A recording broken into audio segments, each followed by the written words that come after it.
अगर आप मध्य प्रदेश से हैं और अगर काम ढूंढ रहे हैं लेकिन काम को करने के लिए आपके पास कोई स्किल्स नहीं है, आपको कुछ टेक्नोलॉजी में या पढ़े लिखे भी नहीं है, लेकिन फिर भी आप काम चाहते हैं, तो सरकार की ये जो स्कीम है ये आपके लिए फायदेमंद हो सकती है। अभी हाल ही में कृषि मंत्री शिवराज सिंह चौहान ने मध्य प्रदेश के लिए और अदर स्टेट जो है उनके अंदर भी एक एक्ट लागू हुआ है। इस एक्ट का नाम है विकसित भारत गारंटी फॉर रोजगार एंड आजीविका मिशन ग्रामीण। ये जो स्कीम है ये स्पेशली जो ग्रामीण एरिया होता है वहाँ पर रोजगार को बढ़ाने के लिए और साथ ही में डेवलपमेंट को बढ़ाने के लिए लाई गई है। मान लीजिए एक व्यक्ति है जिसके पास किसी भी तरह की स्किल्स नहीं है, उसे कुछ भी नहीं आता, ना सॉफ्टवेयर आता है, ना उसे पढ़ाई लिखाई का ज्ञान है, लेकिन वो शारीरिक मजदूरी कर सकता है।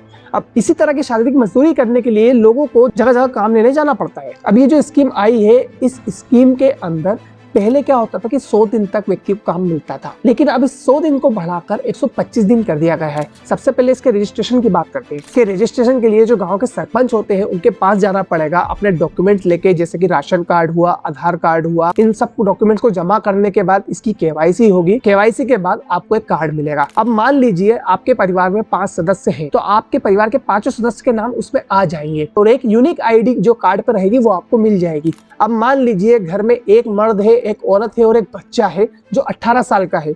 अब मर्द ने 20 दिन काम करा, 20 दिन के बाद मर्द चाहता है कि अब मेरी बीवी वो काम करे, तो उसकी पत्नी जो है वो कार्ड लेके जा सकती है और वो भी उसके पति के बदले का काम वहाँ कर सकती है। लेकिन इस पूरे काम की जो ड्यूरेशन रहेगी वो टोटल 125 दिन रहेगी। अब इसके अंदर काम कौन कौन से हो सकते हैं, जैसे मान लीजिए गांव के अंदर जो सड़क बनती है, कच्ची सड़क, तो उसको पक्की सड़क बनाना हो, प्लांटेशन का काम हो, स्कूल के अंदर, विद्यालयों के अंदर, आंगनबाड़ियों के अंदर जो दीवार बनती है, जो सफाई होती है, जो पुताई होती है, और जो तालाब होते हैं उनको साफ करवाना हो, कैनल्स होती है, कैनल खुदवाना हो, इस तरह के जो भी मजदूरी वाले काम होते हैं वो सब सरकार की तरफ से प्रोवाइड किए जाएंगे। इसी के अंदर जो मिनिमम इनकम है वो 300 रुपए तक फिक्स कर दी गई है। लेकिन अगर काम थोड़ा ज्यादा होता है तो वो काम के हिसाब से भी आपकी इनकम बढ़ सकती है। और इस काम के अंदर जैसा टेंडर चलता है, मान लीजिए अगर आप 7 दिन के लिए काम करते हैं तो 7 दिन की आपकी अटेंडेंस चढ़ेगी और पूरी अटेंडेंस पोर्टल पे चढ़ने के बाद आपका जो बैंक अकाउंट रहेगा उसके अंदर आपकी पूरी सैलरी आ जाया करेगी। और इसमें काम मांगने के लिए आपको किसी के पास जाने की जरूरत नहीं रहेगी। आपको सिर्फ जो आपकी ग्राम पंचायत होती है वहां पे जाना पड़ेगा। वहां पर एक नोटिस बोर्ड लगा करेगा जिसके ऊपर पूरी डिटेल रहेगी कि किस तरह का काम के लिए अभी लोगों की जरूरत है। अगर आप उस काम को करने के लिए इच्छुक हैं तो आप अपना नाम वहां पर दे सकते हैं, आपको उस काम के लिए एलोकेट कर दिया जाए। बाकी इस वीडियो को हर उस व्यक्ति तक शेयर कीजिए जिसे इस पूरी चीज की जानकारी होनी चाहिए। तब तक के लिए जय हिंद, जय श्री राम।